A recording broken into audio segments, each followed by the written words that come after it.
मुझे लगता है शायद सारे समझ पाएंगे, मैं हिंदी बोलूँगा, मराठी नहीं बोल पाऊँगा, समझ जाएंगे सारे हिंदी को। और हरियाणा वालों की हिंदी बोलने में एक समस्या ये है कि वो हरियाणवी में हिंदी बोलते हैं, दिक्कत ये रहती है। लंबे समय बाद हम लोग मिल रहे हैं, नया साल शुरू हुआ है, तो सबसे पहले तो मैं अपनी ओर से आप तमाम साथियों को हमारी फेडरेशन की अखिल भारतीय कमेटी की ओर से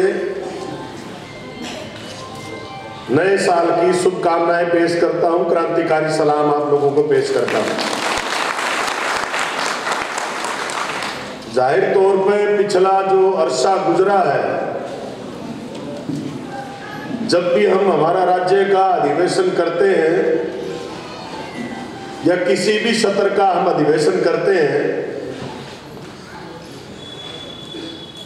तो जो समय गुजरा है उसको जांच परख करते हुए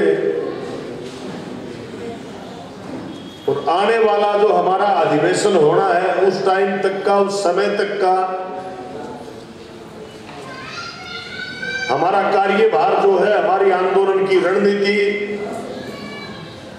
क्या हमारी कमजोरियां रही जिनको हम दूर कर सकते हैं, वो सब हम इस सम्मेलन में 2 दिन बैठ के चर्चा करेंगे। जो प्रतिनिधि साथी अलग अलग जिलों से आए हुए हैं वो अपने महत्वपूर्ण सुझाव, जो रिपोर्ट की प्रस्तुति होगी उसको बेहतर बनाने के लिए और महाराष्ट्र के अंदर अपने आंदोलन को कैसे मजबूत किया जा सकता है उसमें अपने बेहतर सुझाव देंगे। और जब भी हम आगामी योजना बनाते हैं तो जाहिर तौर पे पिछले समय का जो आंदोलनात्मक संगठनात्मक कार्यभार जो हमने लिया था, जो काम हमारे जिम्मे थे, उन सब की समीक्षा करते हुए ही हम ये काम कर सकते हैं। जहां एक तरफ संगठन के ऊपर हम चर्चा करेंगे अगले 2 दिन, वही देश की, प्रदेश की राजनीतिक हालात के बारे में चर्चा करते हुए भी हमें हमारे निर्णय लेने पड़ेंगे। और आप सबको पता है पिछले कई साल से, 7 साल से ज्यादा का अरसा हो चुका देश के अंदर ऐसे लोग सत्ता में बैठे हैं जिनका देश के आजादी के आंदोलन से कोई संबंध नहीं रहा, या ये कहें कि ये जिस पार्टी की सरकार आज देश की सत्ता के ऊपर काबिज है, वो पार्टी जहां से निकली है आरएसएस से, उनका देश की आजादी के आंदोलन में कोई योगदान नहीं है। जाहिर तौर पे जब देश को सबसे ज्यादा जरूरत थी किसी भी संगठन की, उस दौर में उन लोगों ने अंग्रेजों के साथ साठगांठ करने का काम किया था। उनसे ये उम्मीद करना तो बेवकूफी ही होगी, वो देश के लोगों की भलाई का काम करेंगे। सीआईक्यू के लोगों को तो कम से कम ये गलतफहमी नहीं हो सकती। और जैसा हम लोग चर्चा कर रहे थे देश की सत्ता के ऊपर 2014 में जब मोदी काबिज हुआ, जो नारा ये लोग लेके आए थे कि अगर बीजेपी सत्ता में आती है तो लोगों के अच्छे दिन आएंगे, महंगाई खत्म होगी, लोगों को रोजगार मिलेगा, महिलाओं की, पिछड़ों की, दलितों की सुरक्षा करेंगे। ये सब लच्छेदार लुभावने वायदे करके बीजेपी पहली बार सत्ता पर काबिज हुई। दोबारा 2019 में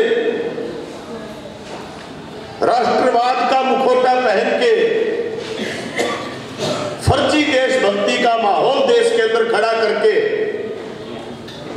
हिंदुस्तान की आजादी के बाद पहली बार ऐसा हुआ कि देश के सैनिक मारे गए, अपनी जिंदगियां किसान मजदूरों के बेटों ने कुर्बान की, बच्चों ने कुर्बान की, और उनकी कुर्बानी के सहारे ये आरएसएस की जुगली की सरकार दोबारा से सत्ता को ऊपर 2019 में काबिज हुई। बावजूद इसके कि जो वायदे इनने 2014 के अंदर किए थे उनका 0.1% भी ये लोग पूरा नहीं कर पाए। लेकिन माहौल ऐसा पैदा किया गया देश के अंदर कि जैसे मोदी ही है जो इस देश की बाहरी मुल्कों से सुरक्षा कर सकता है, जबकि सच्चाई ये है कि आजादी के बाद कई जंग हुई हमारे देश की दूसरे देशों के साथ। हमें नहीं पता किस पार्टी की सरकार रही होगी, लेकिन वो सुरक्षा हमारे वीर बाकुरों ने, हमारे ही परिवारों के बच्चे जो सीमा पर जाके बॉर्डर की सुरक्षा करते हैं, उनने बहुत बेहतर तरीके से उस काम को अंजाम दिया। लेकिन माहौल ऐसा पैदा किया गया कॉरपोरेट मीडिया के जरिए, सोशल मीडिया के जरिए, ऐसा माहौल क्रिएट किया गया कि जिसको मोदी के बारे में रत्ती भर भी पता नहीं था, उसने भी अपने एमपी को नहीं देखा कि किसको चुन रहा है, सिर्फ यही सोचा कि मैं वो वोट तो डालूंगा बीजेपी के निशान पे, मेरा वोट मोदी को जाएगा। अच्छा खासा हिस्सा मजदूरों का वो भी इस गलतफहमी में था कि मेरी जिंदगी बदलेगी, मेरे जीवन में बदलाव आएगा, ये सोच के वो भी मोदी की लहर के अंदर बहते चले गए। कुछ लोगों को यह भी गलतफहमी हुई कि चाय बेचने वाला प्रधानमंत्री बन गया तो कोई ना कोई रास्ता हमारा भी निकल सकता है, मजदूरों का भी कुछ ना कुछ हासिल हो सकता है। जबकि सीआईटीयू ने क्या कहा? सीआईटीयू ने कहा कि दोबारा से देश की सत्ता के ऊपर बीजेपी का विराजमान होना सीधे तौर पे देश को बोली लगाने के लिए, बेचने के लिए पूंजीपतियों के हाथ में देने जैसा होगा। और 19 के बाद का हमारा अनुभव बताता है, 2-3 बड़ी घटनाएं इस बीच में हुई है। एक तो 2020 के साल से शुरू से कोरोना की महामारी का दौर शुरू हुआ है, जिसके चलते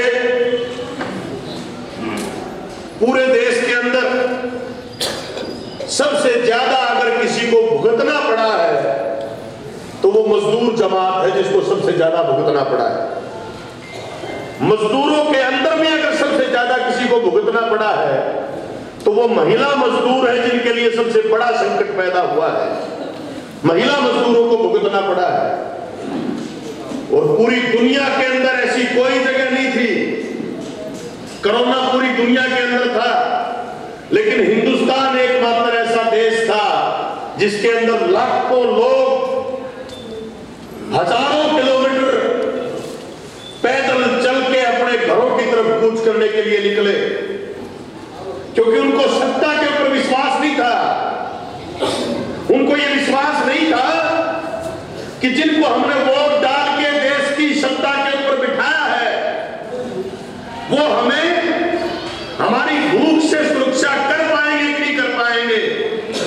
बावजूद इसके की गलतफहमियां उनके दिमाग में पाली गई थी, इसलिए वो लोग, कोई बंगाल का महाराष्ट्र में काम करने के लिए आया हुआ था, कोई महाराष्ट्र का किसी दूसरे प्रदेश में गया हुआ था, आपका कर्नाटक से, उड़ीसा के, यूपी के, बिहार के, अलग अलग इलाका के लोग जो देश के विभिन्न हिस्सों के अंदर काम करते थे, नेशनल हाईवे जो अलग अलग राज्यों को जाते थे, वो नेशनल हाईवे मजदूरों से भरे हुए, जैसे नदी के अंदर पानी चलता है, इस तरीके से उस महामारी के दौर में जब उनको सबसे ज्यादा सुरक्षा की जरूरत थी, मजबूरी की महामारी मारेगी कि नहीं मारेगी पता नहीं है, लेकिन ये भूख हमें जरूर यहां रहेंगे तो मार देगी। अपने घरों की तरफ उनको कूच करना पड़ा। और देश की सत्ता, हिंदुस्तान की बीजेपी की सरकार, मोदी की सरकार जो अपने आप को गरीब लोगों का हितैषी होने का वायदा करती थी, वो उनके लिए ट्रांसपोर्ट की सुविधा तक उपलब्ध नहीं करवा पाई।